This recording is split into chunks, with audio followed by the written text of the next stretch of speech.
Hey team, welcome to the Builders Ladder podcast that the top residential building company owners and general contractors listen to get their business ahead and buy back their time while earning more money.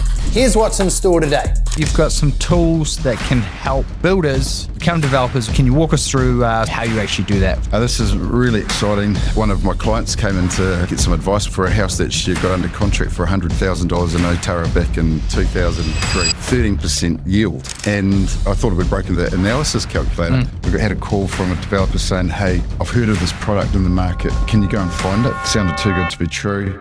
I found it. I literally texted Marty straight away and said, hey, I've got something I need to share with you. The required equity was 281 at the bank. It's only 39 with this product. It means you can do 7 times the deals for that amount of money, $1.1 million in margin. But it almost seems too good to be true. Okay. I'll tell the background to this product. The Builders Ladder is brought to you by The Professional Builder. Get proven systems and expert coaching to reclaim your time, make more profit, and build a systemized, profitable company that buys back your freedom. So we're here today with Ammon Acarapi from Development Lending Finance. How you going, my man? Good, mate. Awesome. And today on the Builders Ladder, brought to you by The Professional Builder, we're going to be running through, if you're wanting to do your own developments and you maybe want to accelerate how many projects you can do from a finance perspective, we're going to run you through a great tool, a great resource that's going to help accelerate that, and also talk through some of the pitfalls and some of the key things you need to look out for when doing your developments. All right, so I understand, Ammon, that you've got some tools that can help builders become developers or anyone else who's wanting to actually turn their dreams into reality. Can you walk us through some examples of how you actually do that with an actual development? Yeah, absolutely, mate. Absolutely. This is really exciting. About 2 months ago, we had a call from a developer saying, hey, I've heard of this product in the market. Can you go and find it? Sounded too good to be true. I've found it. I've literally texted Marty about straight away and said, hey, I've got something I need to share with you. So often I have builders, developers saying, I want to be able to offer more turnkey solutions to my clients. But essentially to offer a turnkey, you have to own the land and you actually have to fund it yourself, right? And currently in the market, if you went to a bank, so let's have a look at a deal here. The current solutions in the market are, if you went to your bank, you had a registered valuation for this turnkey house. Let's say the land cost you $320, soft cost to get consents $30K, civil $75, construction was $3,000 a square metre, so $750K. The bank finance would be about 8% interest. They might charge you a lender fee, broker fee. So you've got $50,000 in finance, so $805 it's going to cost. Unfortunately, the banks will only lend on the cost to complete. And they'll probably give you about 65%. So they'll lend you $523,000, which means that you need to put in $282,000 for one deal, right?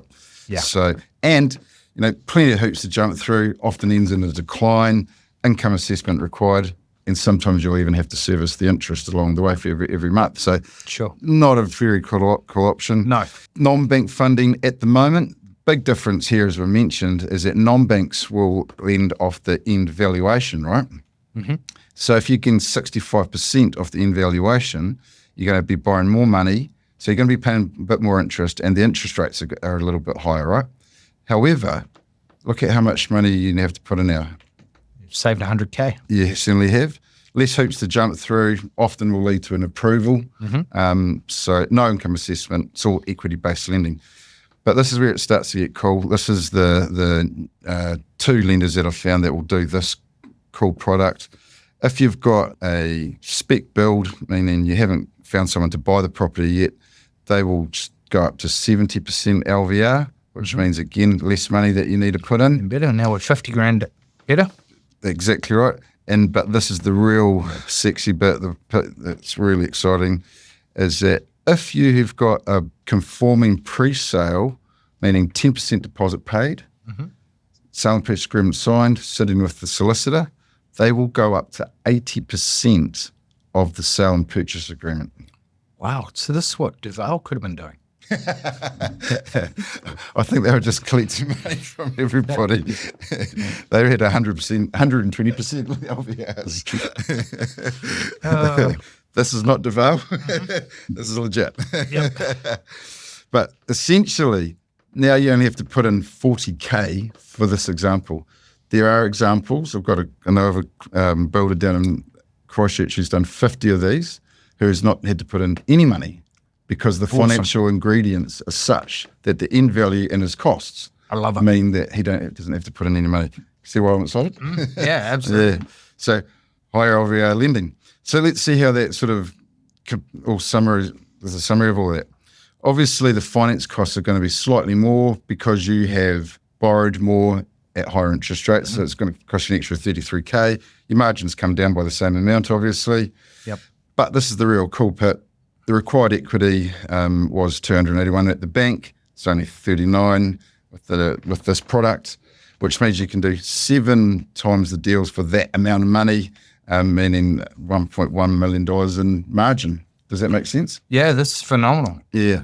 How is it equity based and not serviceability? Because the number one thing that most people run out of runway with is serviceability to cash flow these developments. I'll show you.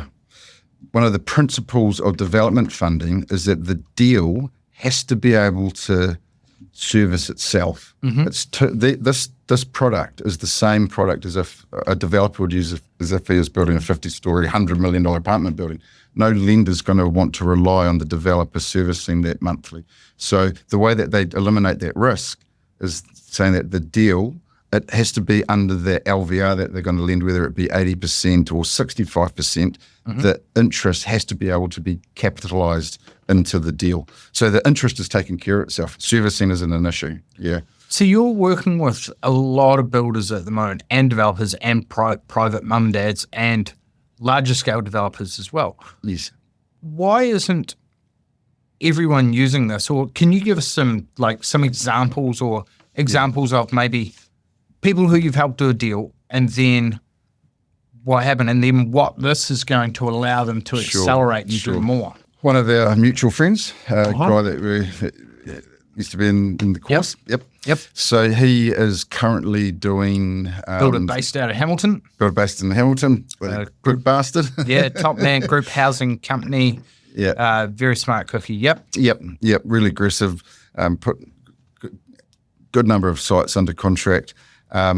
He has got some turnkeys currently underway through the bank, funded through BNZ. The amount of cash flow it's required for him to put into those deals has meant that he's hamstrung now. Yep. He's coming up to Auckland next week. This product is for... I was talking to him last month. Oh, yeah? We were talking through this. Okay, awesome. So he's going to come up and we're going to work out personally for him, because it's turnkey, he's going to be borrowing the money himself. So I've got to go through his statement of position, how much equity he's got, how much resource, how many, $39,000 lots, or basically work out what his foundation is, how much resource we can get out of that to be able to put into this, and basically we'll be able to work out how many turnkeys he can offer based on the metrics that he's facing down in Hamilton, right? Love it. So that is what I can do for him. I can help him organise his own personal finances, but then maximise the number of deals he can do. 280 per deal, he now needs 39. Absolutely. The first one, once you get it through the lender, will be the clunkiest one, because they will sit down with you. We'll have a meeting with them. They'll want to know you. They'll go through your financials, make sure that you're running a good business. Last 2 years, make sure that you're paying all your taxes and bills on time. They will test you out with one deal, and then as they get to know you, the hoops that you jump through just really literally evaporate once, because it's real relationship-based type of stuff. How long has this product been around, and this seems phenomenal, rather than going to a traditional or a first-tier or a second-tier lender. Yeah. Why aren't more people using this? Because this would help accelerate development massively. That's why I'm here, mate. Exactly. But it almost seems too good to be true. I'll tell the background to this product. It was in the market. This isn't the first time it's been in the market.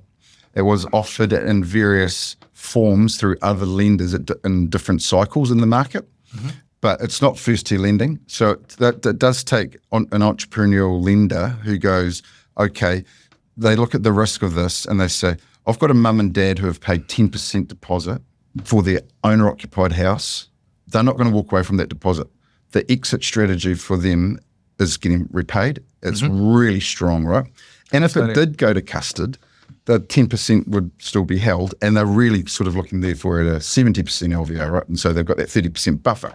Awesome. But the market, when the product was in the market, then the cycle changed, and that person who was offering this product last cycle hasn't come back into the market. There are 2 providers that I've found that are prepared to do this. And are these providers that have come from Australia, the US, and they're now in New Zealand, or are these New Zealand-based? Both New Zealand-based. Okay. And they've obviously looked back at what had been offered, and they've gone, hey, we're comfortable with where we are in the cycle now. We are prepared to restart lending this, and they are lending plenty of money out from this. Yeah. I love it. And how can people get hold of you if they have got an idea for a development, they've been trying to get on the become your own client train? Yep. Or they're currently doing developments, but maybe they're stuck from a cash flow serviceability side of the coin. Yep. How can they get hold of you and take this to the next step? Or if they're just interested, how can they find out more? Sure thing. 021 304 I don't know, mate. I don't know.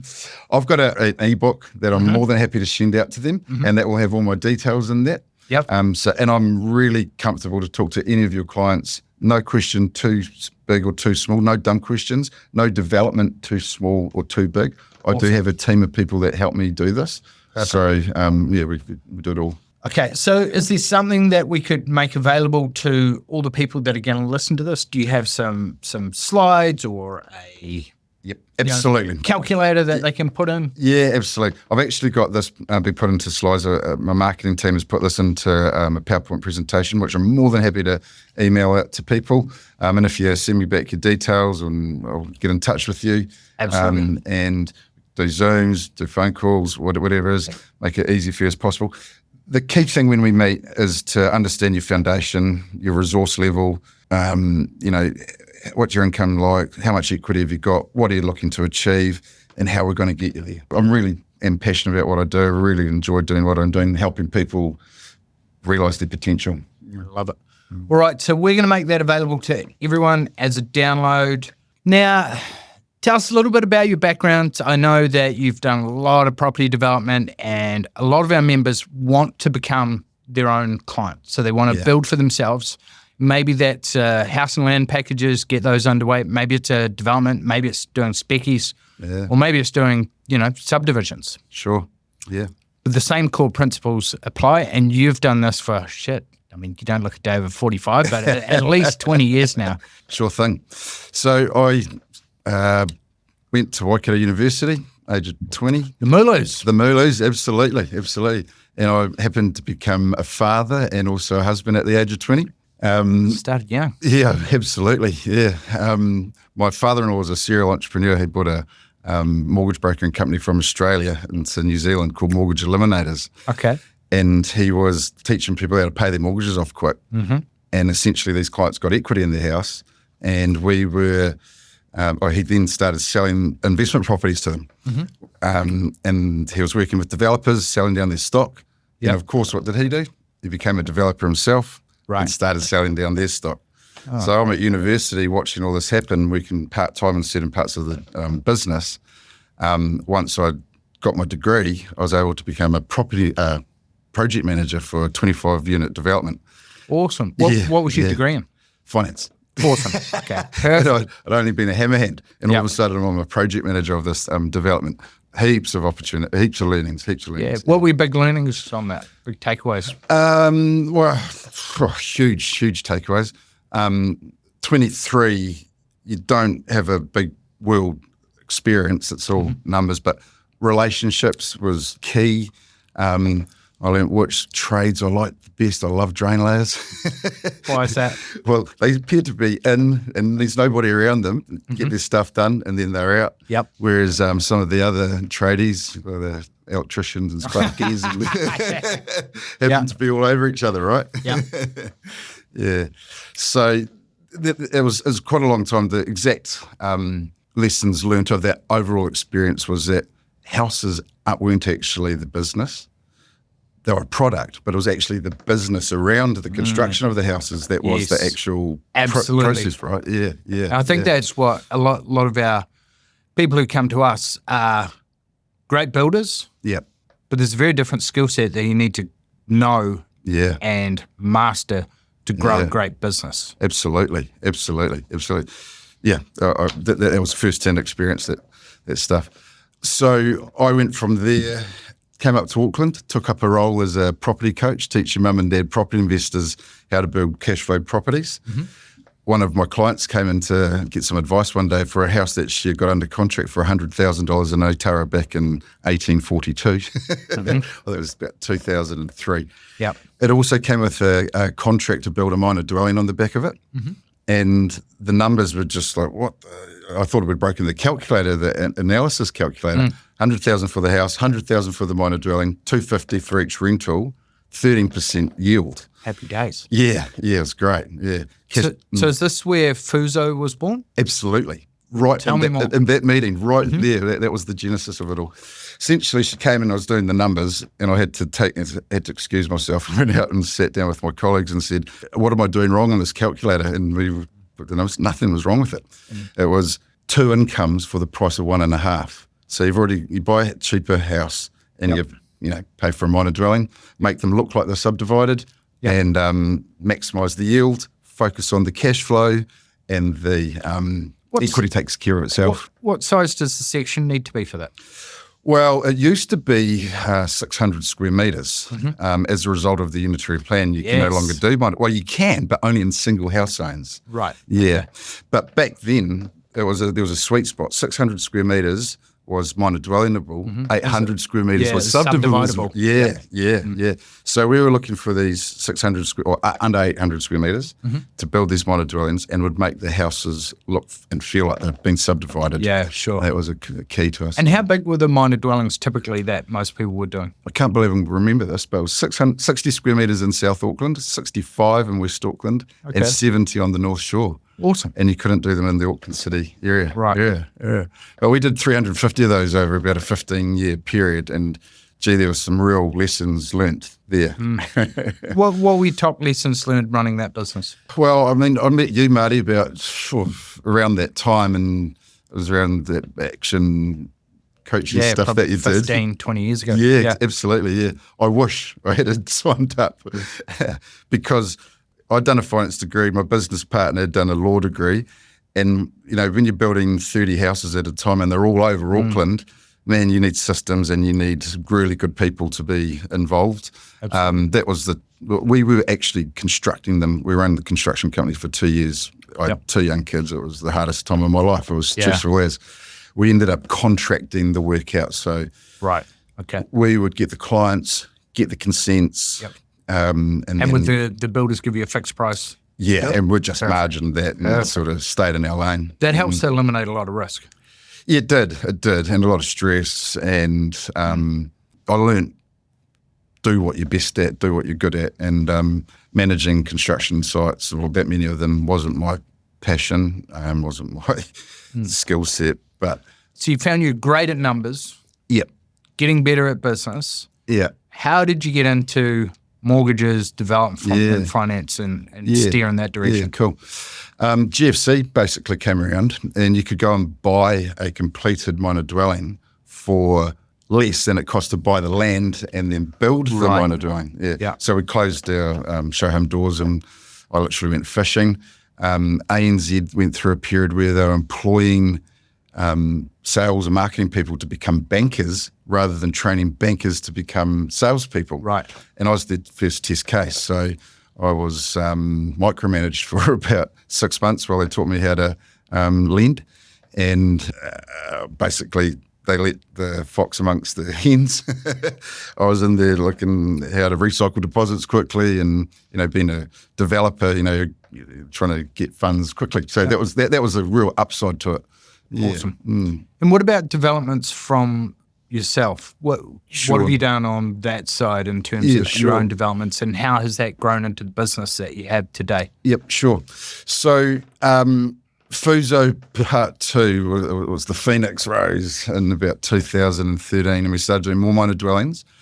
But then we got pre-unitary plan. You could go to, you could get two houses side by side that were in a radius of a transport hub or a shopping centre, and you could amalgamate those sites. They had to be more than, I think, 1,200 square metres, and then you could do terraced house developments. So we did 4 of those out in South Auckland, between 15 to 20 units in each one. Learnt some lessons along the way. What were the biggest lessons? Oh, mate, all the development lessons that you could ever learn. You know, do your numbers properly. Yep. Don't, you know, cheapest isn't best. Lock in pre-sales as early as possible. Yeah, funding. Yeah, exactly. Bona fide sales. Good surveys really are worth the weight in gold, because when you get on site and you get the levels wrong and then you have to go off site and you have to come back. QSs are really, really important. They play a really massive role in the whole process. We've just had David Baker from Rapid QS in. Oh, yeah. 5 minutes before our session. Okay. Yeah, critical. Okay. The numbers are everything. It's all about the numbers, All about right? the numbers. Yeah, And dialing those numbers in over Yeah. every project, both internally and if you're using an external QS. Yep. The QS's role during the construction process is so critical. You're paying them to take care of the bank's money, basically. If the QS and the builder don't agree on a progress payment, that can halt the whole job until it's resolved. Yeah. And your builders are off site and you're paying the interest and nobody cares and you're bleeding. So that happened a couple of times. I worked out also that dealing with KO was hard. Yep, a lot of fish hooks, and a few of our members have done anywhere from sort of 12, 15, 30 builds for them, and there's so many fish hooks in there. Yeah. Agreed margins. Yeah. We had tensions, everything. Exactly. We had an issue called grout gate. Our consent was being held up because they couldn't agree on the colour of the grout. It sounds ridiculous, but it was actually the truth. Urban design just came in as part of the consenting process. And so there's this new urban designer in there and trying to obviously justify, or I don't know how that happened, but it was a couple of months grout gate. Yeah. So tell us a little bit about development finance. So a few of our members actually use your services, and I know that you do a lot of work with Sentinel and their house and land packages. So you could walk us through a little bit about what are the key aspects that make a successful development from a finance perspective, and then we can get into how you actually help builders. Yeah, sure thing. First tier lending, my experience at ANZ, vanilla stuff, 20% deposit, serviceability within the retail space, cheap money, but few fish hooks. Then you get into the different segment of the bank, the commercial part, a lot more fish hooks. Pre-sales definitely required from a first-tier lender. What was really exciting was when I left the bank and got into the non-bank space, the second-tier space, which over the past sort of 8 to 10 years, a lot of experienced developers have been going, bugger the first-tier banks and all the red tape. Time is money in development. And they are being more and more open to come into the non-bank space. And it's not a brand new market whatsoever. It's actually a very well-established market in New Zealand. Some of the business has been around for 30-odd years. Now, some of the big takeouts from non-bank is in the space between sort of 2 to 10 lots. You might not, or 9 times out of 10, you won't require any pre-sales. Potentially minimal QS, if any QS involvement. I'm saying that's a great thing, but if you are a builder and you're confident in your own, or you've got your own internal QS, or it's only 1 or 2 houses and you're using a group house builder to deliver your product, sometimes QSs can be sort of seen as a bit of a get in the way of it. But that no pre-sale thing is huge because it enables you to start construction way sooner. If you're waiting for pre-sale, bona fide pre-sales to occur, then that stalls the start of your development, right? So your time is money. The hoops to jump through for non-banks are far fewer. So you're going to quite often get a quicker approval than you're going to go through a bank. And sometimes you're not going to get the approval from the bank. The market actually itself has educated itself on that. I used to, a few years ago, my conversations with clients would start educating them about the non-bank space as opposed to now they come to me and say, hey, look, I realise I'm not going to get the money from the bank. And I'll go, awesome.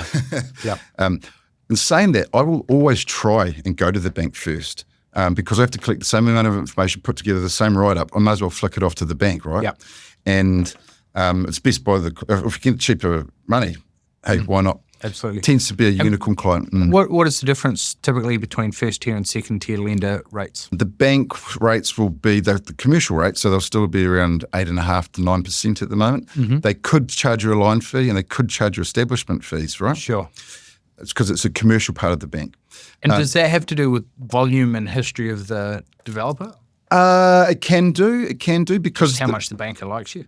it does. Yeah, exactly. Relationships, absolutely. Yeah. How much margin they do actually have to move. In the commercial part of the bank, the actual banker is targeted on how much fees he brings in, Yep. as opposed to the retail side where those targets don't exist in the retail part of the bank. Right. Yeah. Yep. In the non-bank space, the interest rates are probably at the moment around 11 to 12%. Establishment fees, so that's a fee paid to the lender, 1.5% to 2%. Yep. And the humble broker is always going to be around 1%. Yep. And each lender has a slightly different way of tackling things. There's these things called line fees, but people have to be very, very careful of because what some of these bank lenders will do is they'll advertise a rate of 8%, but they'll charge a 0.25 line fee. Right. That 0.25 line fee is charged monthly. So when you annualise it, it's actually 3%. So you add the 3% to the 8% there. Gotcha. So there's quite a few fishhooks that you need to go through. Each offer is presented differently. Yep. So part of my job as a broker is to activate the market, get through your offers, and then go through each of those offers with you to be able to compare apples with apples type of thing. Yep. Yeah, that's my job, yeah. Gotcha. The number of these lenders in the space have grown. There's probably about 30 active ones at the moment. Right. Probably about 10 that you would go to. And how many are you aligned with through your company? All of them. Yeah. Yep. So the commercial space is quite different to the retail space. So it's great in that you can have one-on-one relationships really strong with the BDMs. Within the retail space, you put an application up, it goes into a queue, and you've got no idea who's it's going to end up with, and you're quite often speaking to somebody in a different country, which is not a problem, but it's just it's not as good as being able to go for a coffee and expedite things quickly. Build a great relationship. Yeah, absolutely. Yeah.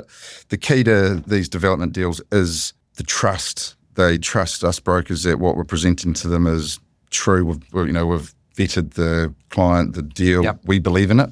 Yep. That's a great place to get to with the lender. And what are they typically asking for in terms of like requirements before they approve a deal? Great question. So if a client comes to me and they go, I want to build 10 terrace houses on my site, I've spoken to a builder, spoken to an architect, we think we can do that. Step one of the process is to get your consents. So you need to get money for your soft costs. Now, that can be quite expensive. 10-lot subdivision, we're talking potentially 150 to 400K in soft cost, money that you spent before you even put a spade in the ground, right? Now, that's we call that a part one loan. And so we can just go and get an equity release loan against their section if that's required. Cheaper would be to get a revolving credit. If they've got an existing bank relationship and they can get funding, then we will go and get them a bank loan. Once I've got those consents, resource consent, building consent, EPA, we need a valuation. If they're going to self-build. And is the bank valuing just purely on the dirt on day one? If we're getting what that, are they taking the valuation from for that? For that part one loan? Yeah. Just the land, and it could be a house and land. Okay. And so they'll go up to, you'll easily get up to 50% without even a question from a non-bank. Sure. From a bank, you're going through LVRs and serviceability. But non-banks, 50%, really easy to get that money. Okay, awesome. But the development funders don't really want to talk to you about your development until you've got a resource consent. Reason being, before the resource consent, it's a pipe dream, right? Yeah. The number of people that they would have had over the years come and sit down to them and say, I've got this dream, I've got this, probably going to build a 50-story building. they go, no, until you got a resource consent, don't really want to see you. Yeah. So once we've got a resource consent, that's when I'll start going to the lenders and sort of getting term sheets. To draw down your first drawdown, you need your building contract, consents, valuations. It's very valuation focused. Once you're going for that development funding, then they'll lend on the end value of the project, Right. which is awesome because you're dealing with profit that you're creating, created equity, right? Absolutely. They'll want to see hurt money. They'll usually want to see the developer put in some money or have some collateral security, another property in there. Pre the market having the wobbles a couple of years ago, the lenders were lending up to 70% of the end value of a project. Right. Okay. Then that slid down to 65, 60, and some lenders were all the way down at 50%. Right. Which And who's determining the end valuer? A friendly valuer, or you don't have to go through velocity for these valuations. Similar market appraisals of similar projects that have sold. It's a valuer. It's a valuer that they trust. They'll give you. You do ask them, give us your panel. They all do have a panel. They've all got someone that they don't like because they've been burnt by someone. Yeah. So it's much more open book, and with the non-banks, they'll actually give you a name of a valuer they don't want you to go to, or they'll tell you why we fell out halfway through a development type of thing, which is really cool. Cool. Information is power, right? So it's the registered valuer who establishes it as that end value. So at 50%, not wanting to, that's pretty much the doors closed because there just wasn't many deals with that much equity in them. It was really well-heeled developers who are getting developments out of the ground. Really good news is that those lenders are now back up at 65%, and there's even a couple back up at 70% now, which is just such a cool sign for the market, right? Yeah, absolutely. Yeah.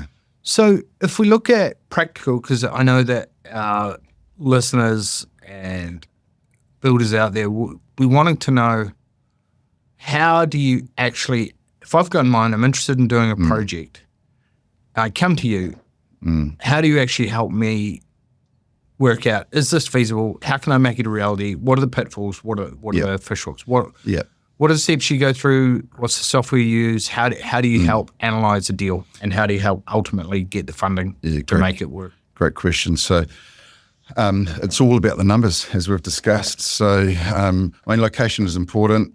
What you're building, topology is really important as well. But at the end of the day, it all comes down to the numbers. So when I have a first initial conversation with someone, I'm asking them, do you know what your building is going to be worth? Have you got a vague cost of what the costs are going to be? And I'm questioning them, do you know what the difference between civils and, square metre rates and, development contribution is and all that sort of stuff. So if I get confidence that I'm dealing with someone that knows what they're on about, then I will really engage with them. And if they don't, then I'm educating them and I'm sending them an ebook or giving them some extra help. Sure. But please, I'm more than happy to help anybody. So we establish a high-level feasibility pretty quickly. I educate them about the cost of finance because a lot of people will go, I'm going to get money from the bank. And I saw on the TV it was like 5%, 6%.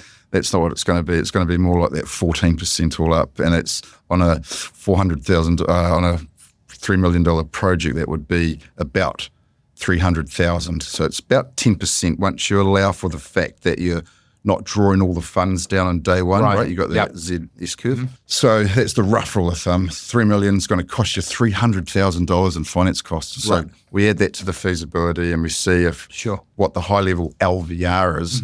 And then we can see whether we're way out, way under, and it's looking good, or we're touch and go. Hey, let's further look into this and really start granulating that feasibility. So my key role is around helping people get those feasibilities sorted out really soon. Thank you very much, Ammon. I appreciate you, bro. Thanks for coming in, my man. And if you're looking to take your building company to the next level and you want to do that through developments and you're looking to finance some deals, then make sure you have a look at what Ammon's put together, get in touch with him, and we'll look forward to seeing you take your business to the next level. Cheers. Cheers, guys.